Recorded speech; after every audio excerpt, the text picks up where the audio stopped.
नमस्कार। श्रीमती मोहरी देवी तापड़िया कन्या महाविद्यालय जसवंतगढ़ के इस यूट्यूब चैनल पर मैं प्रवक्ता हनुमान मल शर्मा आप सभी विद्यार्थियों का हार्दिक स्वागत और अभिनंदन करता हूं।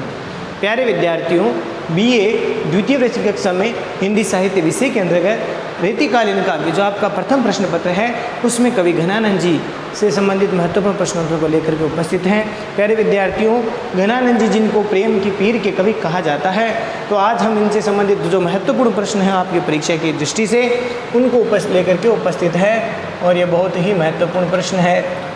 प्रश्न है, घनानंद स्वच्छंद धारा के अग्रणी कवि थे। घनानंद जी स्वच्छंद धारा के अग्रणी कवि थे। इस कथन को 100 उदाहरणें स्पष्ट करेंगे। या फिर दूसरा प्रश्न अथवा में इस प्रकार से भी प्रश्न आ सकता है कि घनानंद जी ने प्रचलित काव्य प्रणाली की लीक छोड़ करके काव्य रचना की, और ये कथन कहाँ तक सत्य है, समीक्षा कीजिए। तो ये जो प्रश्न है इसमें भी इस प्रश्न को इस प्रकार से पूछा जा सकता है कि जो प्रचलित काव्य प्रणाली उसकी लीक से, उस परंपरा से छोड़ करके काव्य रचना की है घनानंद जी ने, ये कहाँ तक सत्य है। या फिर ये प्रश्न इस प्रकार से भी 2013 में पूछा गया है कि घनानंद जी को रीतिमुक्त कवि क्यों कहा जाता है, स्पष्ट कीजिए। तो प्यारे विद्यार्थी, इस प्रश्न के उत्तर में हम पहले भूमिका को देखते हैं, उसके बाद में स्वच्छंद या रीतिमुक्त काव्य धारा एवं घनानंद जी के संबंध में बातचीत करेंगे। प्यारे विद्यार्थियों, भूमिका के रूप में हम पढ़ते हैं तो घनानंद जी रीति काल के स्वच्छंद मनोवर्ती वाले और भावुक कवि हैं। भूमिका के रूप में अगर बात करें तो घनानंद जी रीति काल के स्वच्छंद प्रवृत्ति वाले भावुक कवि हैं। और ये रीतिकाल के जो 3 धाराएं हैं, रीतिबद्ध, रीतिसिद्ध और रीतिमुक्त, तो ये रीतिमुक्त काव्य धारा के रीतिमुक्त काव्य धारा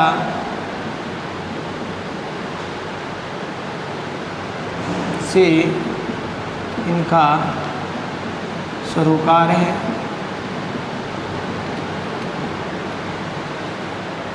जिसको स्वच्छंद रीति की परंपरा से जो मुक्त है, और ये निम्बार्क संप्रदाय में दीक्षित थे। प्यारे विद्यार्थियों, निम्बार्क संप्रदाय में ये दीक्षित थे।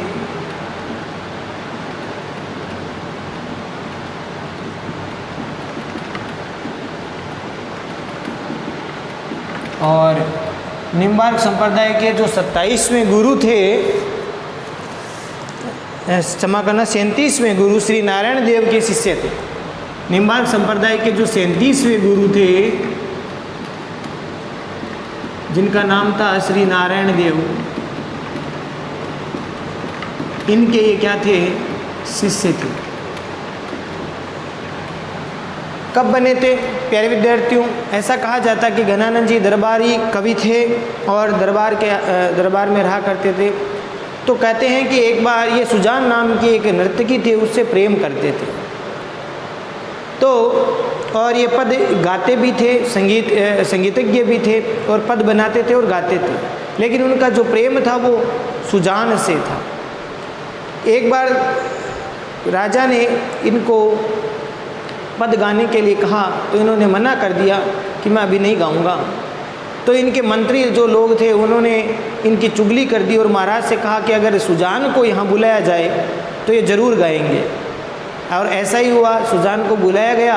तो ये घनानंद जी सुजान के द्वारा जब कहलवाया गया कि तुम इनको गाने के लिए कहो, तो कहते हैं घनानंद जी ने राजा की पीठ की ओर पीठ करके वो गाना गाया, या जो पद है, रचना है, वो सुनवाई। ये देख करके राजा को अच्छा भी लगा, लेकिन राजा को सुनने में तो अच्छा लगा, लेकिन राजा ने उसका अपमान समझा, अपना अपमान समझा, इसलिए घनानंद जी को देश निकाला दे दिया। और जब घनानंद जी को ऐसे आघात लगा तो घनानंद जी ने जाते जाते जो प्रेमिका थी, नर्तकी थी, सुजान से अपना प्रणय निवेदन किया कि मैं तुमसे प्रेम करता हूँ, तुमसे विवाह करना चाहता हूँ। लेकिन कहते हैं सुजान जो नर्तकी थी उसने घनानंद जी के इस प्रेम को ठुकरा दिया। इस कारण से घनानंद जी बड़े आहत हुए, इसीलिए उनको कहा जाता है प्रेम की पीड़ के कवि माने जाते हैं। और घनानंद जी वहाँ से कहते हैं कि निम्बार्क संप्रदाय में वृंदावन जाकर के वृंदावन में निम्बार्क संप्रदाय में दीक्षित हो गए, लेकिन वह सुजान को भूल नहीं पा रहे थे। इस कारण से उन्होंने सुजान की जो अनुरक्ति है उसको श्री कृष्ण जी के रूप में ढाल लिया, अर्थात जो है सुजान जो शब्द है उसको उन्होंने बाद के पदों में कृष्ण के रूप में रचने लगे, लेकिन वही सुजान उनकी प्रेमिका थी। तो इस प्रकार से उनकी स्वानुभूति प्रेम के विषय में थी, तो उसका उन्होंने इसलिए जिक्र किया है। और संप्रदाय में द्वैताद्वैतवाद, ये जो निम्बार्क संप्रदाय है वो द्वैताद्वैतवाद में विश्वास करता है, द्वैताद्वैतवाद, ठीक है, द्वैत और अद्वैत में विश्वास करने वाला सिद्धांत है ये। और सखी भाव से भक्ति जो करता है ये, प्रभु की जो भक्ति है, प्रभु की भक्ति सखी भाव से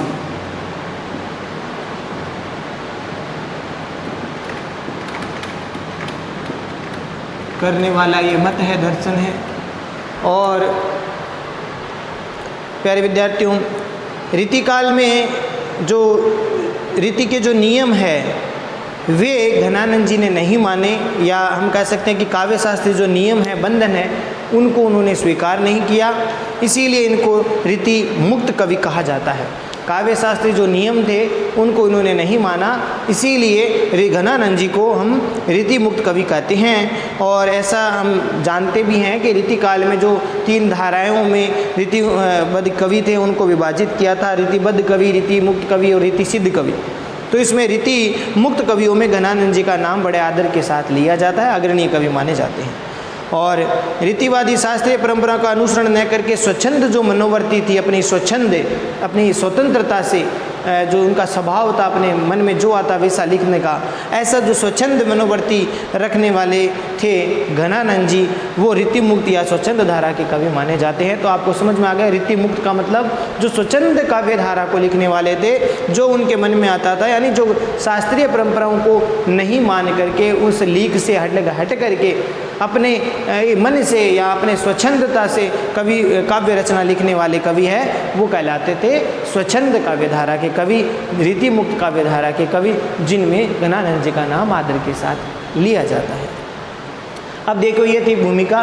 प्यारे विद्यार्थियों, अब हम इस प्रश्न को देखते हैं, इस दूसरा बिंदु की स्वच्छंद रीति मुक्त काव्य धारा एवं घनानंद जी। प्यारे विद्यार्थियों, घनानंद जी रीति मुक्त काव्य धारा या जिसको हम स्वच्छंद काव्य धारा के प्रमुख प्रवर्तक कवि माने जाते हैं, सिरमौर कवि माने जाते हैं। रीति मुक्त या स्वच्छंद काव्य धारा के प्रवर्तक कवि या फिर सिरमौर कवि माने जाते हैं, अग्रणीय कवि माने जाते हैं। और इस काव्य धारा में, इनके काव्य में वे सभी प्रवृत्तियां दिखाई देती है जो कि इस काव्य धारा में होनी चाहिए। ऐसी काव्य धारा की सभी प्रवृत्तियां, इसमें विशेषताएं या प्रवृत्तियां दिखाई देती है। और इस धारा के कवियों में प्रेम के पीड़ के अनुरूप, यानी जो प्रेम में उन्होंने पीड़ा वेदना को जो सहन किया, उसको उन्होंने इस काव्य में लिखा। ऐसी मार्मिक जो अनुभूतियाँ थी, भावानुभूतियाँ थी, उनको उन्होंने अपने काव्य में लिखा। इसीलिए घनानंद जी देखो इस संदर्भ में बात करते हैं कि लोग है लागी कवित बनावत है, लोग है लागी कवित बनावत है, कवित बनावत, लोग है लागी कवित बनावत, मोहितो मेरे कवित बनावत, मोहितो मेरे कवित बनावत। अर्थात इन पंक्तियों में घनानंद जी कहते हैं कि जो रीतिकाल के जो और कवि हैं, लोग यहाँ पर किसको कहा है, रीतिकाल के जो कवि हैं, रीतिकाल के अन्य कवि, उनके बारे में कह रहे हैं घनानंद जी कि लोग हैं लागी, लागी माने परिश्रम करके, प्रयास करके कवित बनाते हैं, अपनी कल्पना से कवित छंद में रचना करते हैं। तो रीतिकाल के जो अन्य कवि है वो तो परिश्रम या प्रयास करके कविता बनाते हैं, लेकिन मैं तो अपने प्रेम से, पीड़ा से या स्वच्छंदता से मोहितो मेरे कविता बनाता, मैं तो मेरे अपने अनुभूत जो है, अनुभूत कवि प्रेम के भावों से युक्त कविता बनाता हूँ। ये यहाँ पर ये बात करते हैं। और तो एक तरह से कृत्रिमता है उनके कवित्व में, उनके प्रेम के भाव में कृत्रिमता है, बनावटीपन है, लेकिन मेरी जो भाव है वो मेरे अनुभूत है। मैंने प्रेम किया, उस प्रेम की अनुभूति से ही मैं अपने पदों की रचना करता हूँ, तो मेरे तो पद है वो स्वच्छंदता से युक्त है। तो इस प्रकार से इसमें घनानंद जी अपने काव्य धारा के बारे में बताते हैं, और इस प्रकार से हम कह सकते हैं कि प्रेम के पीर के जो भाव है वो इनकी कविताओं में देखने को मिलते हैं।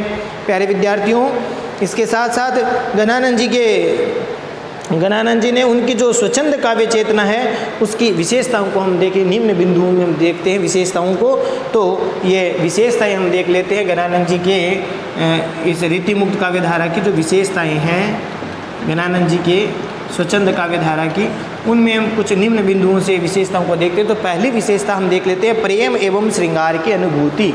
ये सबसे पहले उनकी प्रमुख विशेषता हम कहते हैं, प्रेम व श्रृंगार की अनुभूति। प्यारे विद्यार्थियों, इसमें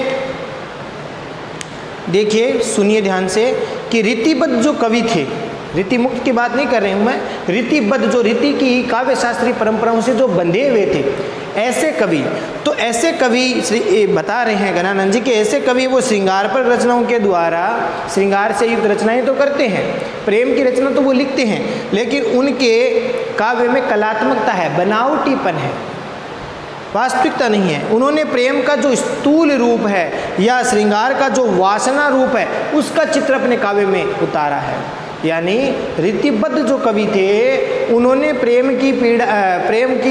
का जो काव्य है वो लिखा है, लेकिन उनके काव्य में क्या है, बनावटीपन है। उनके काव्य में श्रृंगार का वासना रूप है, जो सात्विक रूप होना चाहिए प्रेम का वो नहीं, वासना स्वरूप चित्र है वो। नायिका का नक्शिक वर्णन है वो कर दिया, अंगों का वर्णन कर दिया, तो उसमें वासना दिखती है। तो इस प्रकार से ये इनकी कमी है, जिससे हम कह सकते हैं कि वो प्रेम का जो बाह्य रूप है, बहिर्मुखी रूप है वो दिखाई देता है। आंतरिक जो प्रेम की अनुभूति होती है, आंतरिक प्रेम का जो स्वरूप होता है वो इनके काव्य में नहीं दिखता। इसीलिए घनानंद जी का ये जो अनुभूति पक्ष है वो मजबूत है। और इस प्रकार की जो प्रवृत्ति है, जो प्रवृत्ति यानी जो काव्य शास्त्रीय जो नियमों से जो मुक्त रह करके जो काव्य रचनाएं लिखी गई वो स्वतंत्र पथ की कविता है। और रीतिमुक्त कवियों में घनानंद जी की जो है प्यारे विद्यार्थी जो अनुभूति है, जो घनानंद जी की अनुभूति की उन्होंने ऐसी सामग्री उपलब्ध करवा दी है जिससे न केवल तत्कालीन जो कविता है उसकी पूर्ति वो मात्र है, अपितु आगे की पीढ़ी के लिए भी ये काव्य रचना उपयोगी सिद्ध हुई। यानी घनानंद जी की जो कविता है वो अनुभूति जन्य है, प्रेम की अनुभूति उन्होंने की है, और उसके कारण उनके जो भाव प्रेम से संबंधित है वो शुद्ध सात्विक प्रेम हम कह सकते हैं, वास्तविक प्रेम, यथार्थ प्रेम में परिवर्तित है। इसीलिए उनकी अनुभूति बनावटीपन नहीं है। तो घनानंद जी ने रीति मुक्त काव्य धारा का सहारा लिया, और हम कह सकते हैं कि उन्होंने जो परंपरागत जो श्रृंगार का वर्णन किया जा रहा है, जिसमें वासनामय श्रृंगार का वर्णन होता है, स्थूल रूप का वर्णन होता है, यानी बाह्य स्वरूप का वर्णन होता है, नायिका के बाहरी अंगों का वर्णन कर दिया, तो उसमें वासनामय बाह्य रूप का वर्णन किया है। लेकिन घनानंद जी का जो वर्णन है श्रृंगार का, उसमें प्रेम का उदात्त स्वरूप वर्णन किया गया है, प्रेम का उच्च स्वरूप, सात्विक स्वरूप वर्णन किया गया है। और प्रेम की एक निष्ठता है, अनन्यता है। इस प्रकार से जो प्रेमहीन और स्थूल वासना के उपासक थे, यानी प्रेम यानी घनानंद ने उन कवियों को कह सकते हैं कि हम प्यारे विद्यार्थियों, घनानंद जी ने रीति काल के उन कवियों की निंदा की है जो प्रेमहीन और स्थूल वासना के उपासक हैं, जो प्रेम, उनकी कविताओं में प्रेम नहीं है, वासना है। और ऐसे में घनानंद जी ने उनके बारे में कहा है कि वे दिखावटी प्रेम में अनुभूति का स्वाद नहीं होता, क्योंकि जो दिखावटी प्रेम होता है, नकली जो कह सकते हैं बनावटी जो प्रेम है, उसमें अनुभूति नहीं होती। तो इस प्रकार से घनानंद जी के काव्य में अनुभूति है। व्यक्तिगत प्रेमानुभूति काव्य ही, व्यक्तिगत जो प्रेम की अनुभूति करने वाला काव्य ही सबसे श्रेष्ठ काव्य मानते हैं। ऐसा कौन मानते हैं? घनानंद जी। प्यारे विद्यार्थियों, प्रेम का मार्ग है वो बुद्धि से बुद्धि की वक्रता से नहीं, हृदय की शुद्धता से तैयार होता है। बहुत बड़ी बात है प्यारे विद्यार्थियों। गणानंद जी कहना चाहते हैं कि प्रेम का जो मार्ग है वो बुद्धि से नहीं अपितु हृदय से होता है, हृदय की शुद्धता से होता है। जैसे एक पद इन्होंने लिखा, अति शुद्धो स्नेह को मार्ग है। इस विशेषता में हम लिख सकते हैं अति शुद्धो स्नेह को मार्ग है।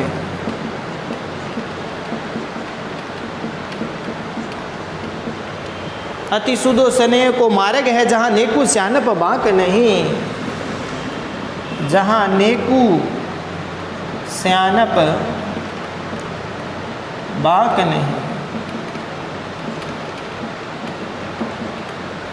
ठीक है। तहाँ सांचे चले तजी आप नपू, तहाँ सांचे चले तजे आप नपू,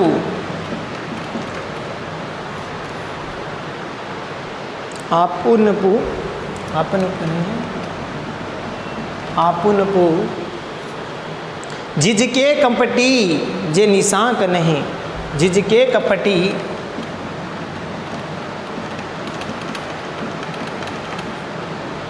जिजके कपटी जे निशांक नहीं।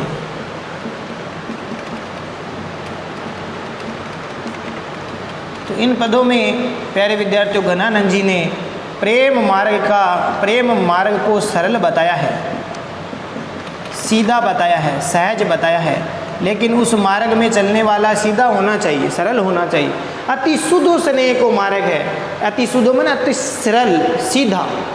शुद्ध माने सीधा, स्नेह माने प्रेम का मार्ग है वो। घनानंद जी कहते बड़ा सरल मार्ग है, सीधा मार्ग है। जहाँ नेकु माने बिल्कुल भी, श्यानप माने श्यानापन, चतुराई, कपटी वो भाव नहीं है, श्यानप बांक नहीं, बिल्कुल भी उस मार्ग में प्रेम का जो शुद्ध सात्विक मार्ग है उसमें बिल्कुल भी श्यानापन नहीं चलता। वहाँ श्यानापन नहीं, भोलापन चलता है। प्रेम में भोलापन होना चाहिए, न कि श्यानापन, चतुराई वो नहीं है। तहाँ सांचे चले, उस प्रेम मार्ग पर केवल जो सच्चे और वास्तविक प्रेमी होते वे ही चल पाते हैं।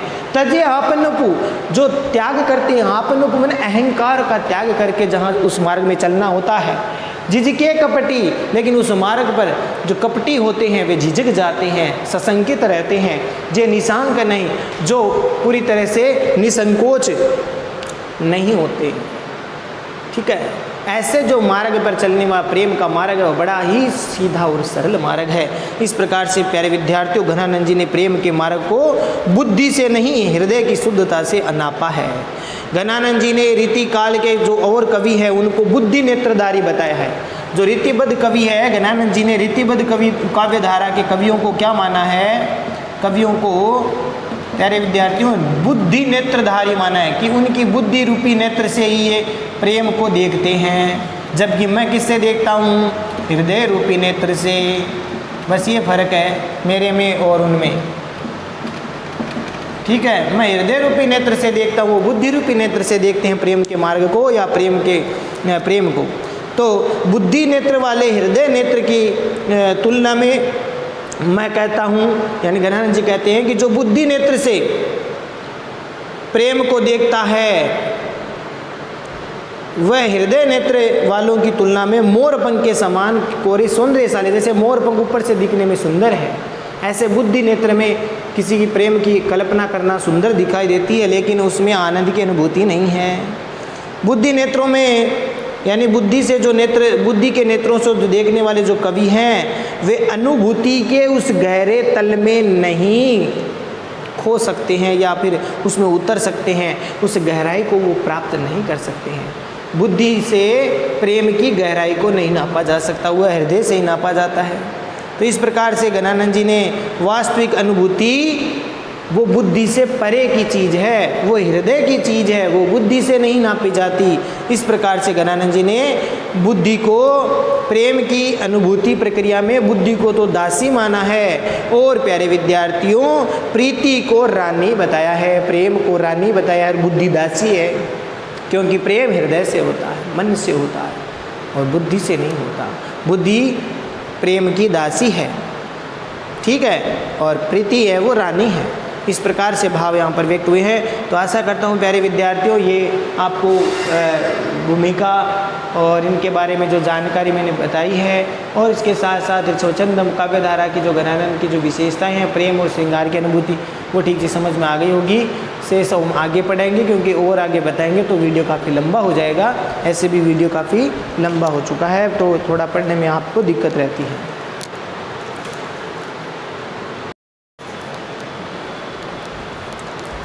प्यारे विद्यार्थियों, आज के लिए बस इतना ही। अगले वीडियो में पुनः उपस्थित होंगे इसी प्रश्न के आगे के भाग को लेकर के। तब तक के लिए आप इस प्रश्न को ठीक प्रकार से पढ़ें, भूमिका को तैयार करें, स्वच्छंद काव्य धारा की जो विशेषताएं हैं घनानंद जी के द्वारा वो जो बताई गई है घनानंद जी के इस काव्य धारा की, तो उनको आप ठीक प्रकार से पढ़ें, समझे और उदाहरणों को जरूर याद कीजिए। चैनल को लाइक, शेयर और सब्सक्राइब करना ना भूलें। जय भारत, जय हिंद। धन्यवाद विद्यार्थी।